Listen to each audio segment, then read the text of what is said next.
saudari yang dikasihi Tuhan Yesus Kristus, kembali kita berjumpa dalam Sapaan Rohani BPN. Mazmur 40 ayat 4 katakan, Tuhan memberikan nyanyian baru dalam mulut kita.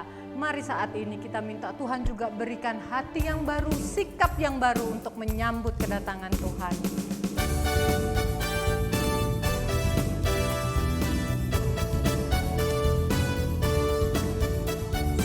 Siap-siap katakan, Tuhan memberikan nyanyian baru dalam mulutku. Untuk memuji siapa? Untuk memuji-muji Allah kita. Wow, wow, wow, wow. Banyak orang akan melihatnya dan menjadi takut, lalu percaya kepada Tuhan. Sekali lagi kita katakan, Tuhan memberikan nyanyian baru. Tuhan memberikan nyanyian baru dalam mulutku untuk memuji-muji Allah kita. Wow, wow, wow, wow. Banyak orang akan melihatnya dan menjadi takut, lalu percaya kepada Tuhan. Ayo kita katakan, Yesus cinta saya. Yesus cinta saya. Yesus cinta kamu. Yesus cinta semuanya. Yesus cinta semuanya. Firman-Nya digenapi. Yesus cinta saya. Yesus cinta saya. Berkati yang lain. Yesus cinta kamu. Yesus cinta semuanya. Firman-Nya digenapi. Lebih semangat lagi. Yesus cinta saya. Yesus cinta saya. Yesus cinta kamu. Yesus cinta kamu. Yesus cinta semuanya. Firman-Nya digenapi. Yesus cinta saya. Yesus cinta kamu. Yesus cinta semuanya. Firman-Nya digenapi. Sekali lagi. Firman-Nya digenapi. Firman-Nya digenapi. Baik saudara-saudara yang terkasih, kita siapkan hati kita. Kita mau angkat tanda kebenangan kita demi nama Bapa dan Putra dan Roh Kudus. Amin. Allah Bapa di surga, terima kasih melalui media ini kami boleh bertemu, bersapa, berjumpa kembali. Kami mau rasakan aliran-aliran air suci-Mu yang boleh mengalir dalam setiap hati, pikiran, dan sikap hidup kami. Pada saat ini, kami percaya walaupun dalam keadaan pandemi seperti ini, tangan-Mu tidak kurang panjang untuk menolong kami.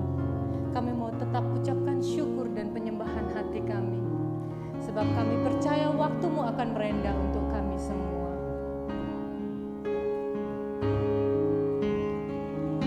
Bila Kau izinkan sesuatu terjadi,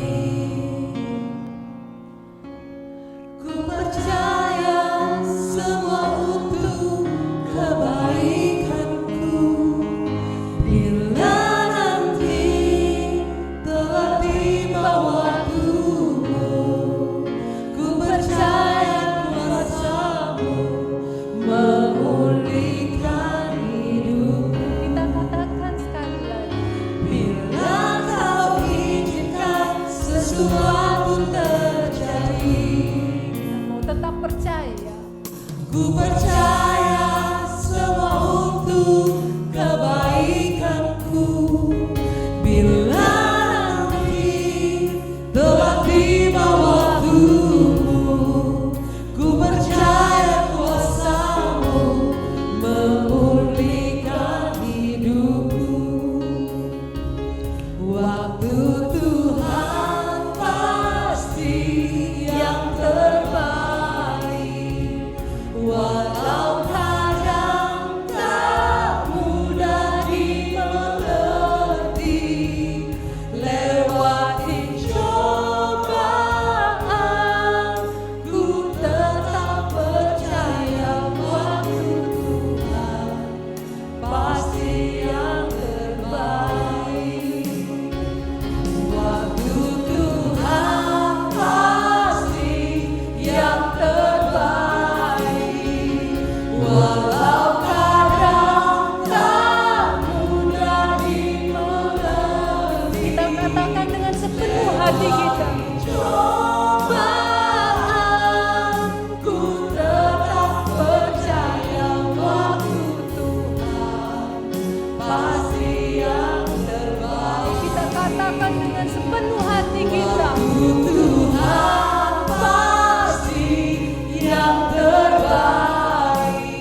mau sembah dan angkat syukur kita kepada Dia.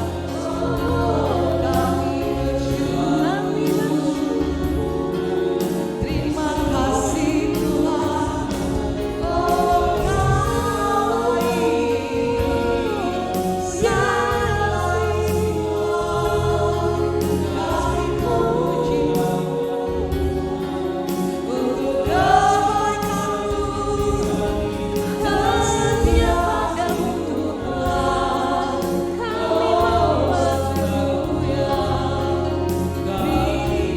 kasih.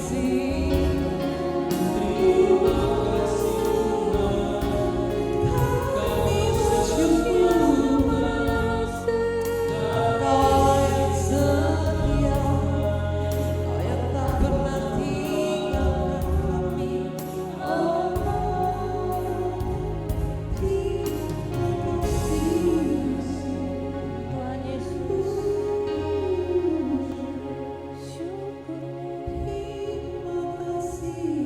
Tuhan Yesus Kristus, Engkaulah andalan hidup kami. Roh Kudus-Mu memenuhi hati kami, menginspirasi setiap langkah-langkah kami. Bimbing kami, ya Roh Kudus, pada saat ini khususnya untuk Bapak Ari Mardawa Kencana yang akan membawakan firman hari ini. Biarlah lidah bibirnya Engkau berkati, Yesus. Roh Kudus-Mu hadir di dalam hidupnya, membimbing setiap perkataan yang mau Kau ucapkan untuk kami, agar kami boleh menjadi jembatan persahabatan bagi saudara-saudari Kristus. Dan kami mau melepaskan, menghancurkan tembok-tembok konflik, agar kami semua sesama umat boleh bersatu di dalam Engkau. Kami persembahkan acara ini dari awal, pertengahan sampai akhir. Berikanlah kami telinga dan hati seorang murid untuk mendengar. Terima kasih Bapa, kami persembahkan acara ini kini dan sepanjang masa. Amin. Shalom. Perkenalkan, nama saya Ari Mardawa Kencana, saya dari BPK PKK Denpasar. Hari ini tema besar kita adalah pertobatan. Saya hari ini mengajak kita bersama-sama untuk merenungkan tentang betapa seringnya kita membangun tembok untuk menghalangi orang melihat wajah Tuhan. Seseorang yang hanya memikirkan tentang membangun tembok dimanapun mereka berada, dan bukan membangun jembatan, bukanlah orang-orang Kristen sejati. Demikian yang dikatakan oleh Paus Fransiskus. Untuk membantu kita merenungkan tentang hal ini, saya mengajak kita bersama-sama untuk merenungkan firman Tuhan ini dari Yohanes 2 ayat 13 sampai 24 tentang Yesus yang menyucikan bait Allah. Kita tahu benar tentang firman ini karena di sini satu-satunya di dalam kitab suci diceritakan Yesus marah besar dalam kitab suci.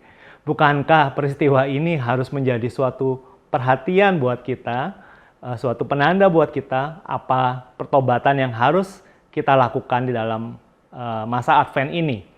Yesus yang tiba-tiba bertolak belakang sifatnya. Yesus yang pemaaf, Yesus yang sangat penuh belas kasih dan sabar, tiba-tiba dikatakan marah, membuat cambuk, mengusir semua pedagang-pedagang dan penukar uang di bait Allah. Apakah hari ini dikarenakan karena Yesus ingin bait Allah itu menjadi tempat yang sepi, hanya untuk berdoa saja? Sebenarnya saya rasa jauh lebih dalam daripada itu. Yesus marah karena adanya suatu korupsi religius yang menyebabkan orang yang datang ke bait Allah memahami sifat Allah yang salah, yang tidak menerima mereka apa adanya. Dengan kata lain, korupsi religius yang terjadi itu justru membangun tembok-tembok penghalang antara manusia dengan Allah. Ceritanya begini kira-kira, kalau kita dapat bayangkan kita adalah seorang Israel, kita sudah jauh-jauh hari kita sudah memikirkan dan sudah mempersiapkan diri apa yang akan kita bawa dan kita persembahkan di dalam bait Allah. Bukan hanya hati kita, tapi juga persembahan kita. Kita sudah mulai membesarkan hewan peliharaan kita yang akan kita persembahkan nanti. Dan ketika tiba saatnya, hewan peliharaan kita sudah siap, kita bukan hanya membawa sembarang hewan, tapi kita sudah memilih hewan yang terbaik yang kita punya, yang justru mungkin paling kita sayangi. Ketika kita memilih hewan itu, kemudian kita membawanya dengan penuh sukacita, di perjalanan kita memanggul hewan peliharaan kita itu yang akan kita persembahkan, dan kita dengan sukacita berjalan menuju Bait Allah di Yerusalem, dan bernasar, Tuhan, inilah aku, Tuhan, inilah persembahanku. Tiba-tiba ketika kita sampai di depan Bait Allah, tiba-tiba ada antrian yang panjang sekali. Ternyata di sana orang sedang diseleksi. Dan ketika kita saatnya tiba di depan penyeleksi itu, kita menyerahkan binatang kita. Kemudian para penyeleksi itu kemudian mulai melihat-lihat binatang kita. Sudah menimbang-nimbang kita dengan tegang menunggu, dan ternyata dikatakan, oh nggak bisa, ternyata binatang Anda, hewan peliharaan yang akan Anda persembahkan di Bait Allah ini, kakinya panjang sebelah. Maaf, ini tidak cocok untuk dipersembahkan di Bait Allah. Anda harus membawa binatang persembahan yang lain. Sana tukar duit dulu di sana. Sudah disiapkan di sana penukar-penukar duit. Karena semua orang yang datang ke Yerusalem biasanya membawa uang asing dan mereka harus menukarnya dengan setengah shekel untuk membeli binatang-binatang persembahan di Bait Allah itu. Dan si penukar duit itu sudah mengambil keuntungan dari orang-orang yang menukar duit di sana. Setelah tiba tukar duit, tibalah saatnya kita untuk berbelanja, beli binatang di mana. Oh, penukar duit itu sudah langsung punya jawabannya. Di sana, dia tunjuk kemudian di sana binatang-binatang itu sempurna. Beli aja di sana, pasti akan diterima oleh Allah dan Anda boleh bawa itu masuk ke dalam Bait Allah. Tebak siapa yang bersekongkol di sana dengan pedagang-pedagang dan para penukar duit, yaitu adalah pengurus Bait Allah sendiri. Mereka mempersulit, mereka membangun tembok-tembok penghalang bagi orang lain dan Tuhan hanya untuk demi kepentingan pribadi mereka. Inilah rasanya sumber kemarahan Tuhan Yesus di Bait Allah. Ketika ada orang dengan alasan apapun menjadi tembok penghalang antara manusia dengan Allah. Seorang yang sibuk membangun tembok dimanapun mereka berada, bukan membangun jembatan, bukanlah orang Kristen sejati. Sekali lagi saya ulang. Tepat juga saya rasa seruan Paus ini untuk menjadikan kita refleksi, untuk kita refleksikan di dalam masa Advent ini.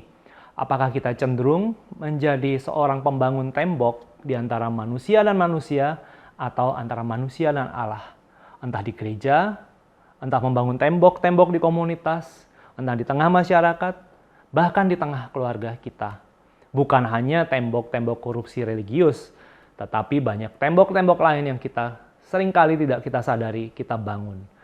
Tembok permusuhan yang berlarut-larut, tembok egoisme, tembok iri hati, tembok kesombongan rohani, tembok dendam, tembok pemanfaatan jabatan, tembok antara orang tua dengan anak, tembok antara saudara-saudara, bahkan saudara kandung sendiri. Meruntuhkan tembok di dalam diri kita memang adalah pekerjaan yang membutuhkan proses dan usaha dan membutuhkan rahmat Tuhan. Tapi bagaimanapun juga kita harus melakukan ini kalau kita sungguh-sungguh mau bertobat. Karena ini adalah satu-satunya jalan menuju persatuan dan rekonsiliasi. Setelah tembok itu runtuh, waktunya bagi kita untuk membangun kembali jembatan untuk menjangkau dan menghubungkan kembali perbedaan-perbedaan yang pernah kita rasakan. Tapi Bapak, Ibu, saudara-saudari yang terkasih di dalam Tuhan Yesus Kristus, bertobat dengan meruntuhkan tembok saja belum cukup apabila tidak ada usaha lebih. Terlalu banyak waktu yang terbuang karena banyak orang-orang Kristen yang puas dengan asal saya tidak berdosa saja. Puas tapi tidak melakukan aksi. Sikap asal selamat ini bertolak belakang dengan sikap Yesus yang aktif membagikan rahmat keselamatan bagi setiap orang. Tantangan evangelisasi yang paling berat saat ini adalah terlalu banyak orang-orang Kristiani yang pasif dan acuh tak acuh. Gereja sangat membutuhkan orang-orang Kristiani yang aktif dan tidak cepat puas dan cari selamat saja. Maka selain menghancurkan tembok pembatas, kita juga butuh suatu aksi nyata untuk membangun jembatan. Bukankah Advent ini adalah saat yang tepat kita merenungkan? Bukankah inti dari Natal adalah Yesus datang ke dunia untuk menjadi jembatan perdamaian antara surga dan dunia? Bukankah Yesus datang di saat Natal untuk menjadi jembatan antara Allah dengan manusia? Karena Dialah damai sejahtera kita yang telah mempersatukan kedua belah pihak, yang telah merubuhkan tembok-tembok pemisah, yaitu perseteruan. Demikian dikatakan di dalam Efesus 2:14. Setiap kita, Bapak, Ibu, Saudara-saudara yang dikasihi Tuhan, dipanggil untuk menjadi pembangun jembatan perdamaian seperti Yesus sendiri.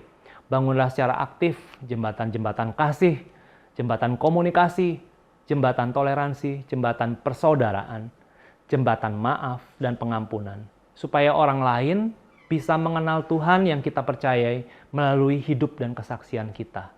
Bangunlah juga jembatan-jembatan pertobatan bagi orang lain dan bagi orang-orang yang terlantar. Paulus pernah berucap, inilah cara Yesus menjadi jembatan berbicara dengan semua orang, bahkan juga dengan pendosa, dengan pemungut cukai, dan juga dengan kaum Farisi. Bapak, Ibu, teman-teman yang terkasih dalam Tuhan, mari masih ada waktu di masa Advent ini untuk kita sungguh-sungguh berjuang memperbarui diri untuk bertobat, untuk menghancurkan tembok-tembok pemisah di antara kita dengan sesama manusia, dan juga menghancurkan tembok-tembok pemisah di antara kita dengan Tuhan. Mari kita jangan menjadi pribadi yang selalu membangun tembok, tapi marilah kita menjadi pribadi yang selalu berjuang dengan bantuan rahmat Allah untuk membangun jembatan-jembatan bagi banyak orang untuk mengalami cinta Tuhan. Semoga Tuhan memberkati kita semua. Mari kita tutup renungan singkat kita ini dengan doa. Allah Bapa yang Maha Kasih, terima kasih karena Engkau sudah mengasihi kami Tuhan lebih dulu. Di dalam masa penantian ini kami berharap bantuan rahmat-Mu Tuhan, agar kami dapat menghancurkan tembok-tembok penghalang yang berada di diri kami. Bantulah kami Tuhan untuk menyusun diri kami, menyusun tekad diri kami, agar kami sungguh-sungguh mampu mengusahakan perdamaian di tengah-tengah saudara kami, di tengah-tengah komunitas kami, di tengah-tengah gereja kami, di tengah-tengah masyarakat. Bantulah kami agar kami menjadi pribadi-pribadi yang selalu berjuang untuk membangun jembatan-jembatan komunikasi, jembatan perdamaian, sehingga nama-Mu selalu dimuliakan di antara kami. Bapa, bantulah kami, semoga kami di dalam masa Advent ini sungguh-sungguh dapat mempersiapkan diri kami untuk menyambut kelahiran Tuhan Yesus di hari Natal nanti. Tuhan memberkati kita semua. Amin. Baik saudara-saudari, kita sekarang sudah di penghujung acara. Kita mau pulang dengan hati yang gembira. Mari kita katakan bersama, hati yang gembira adalah obat.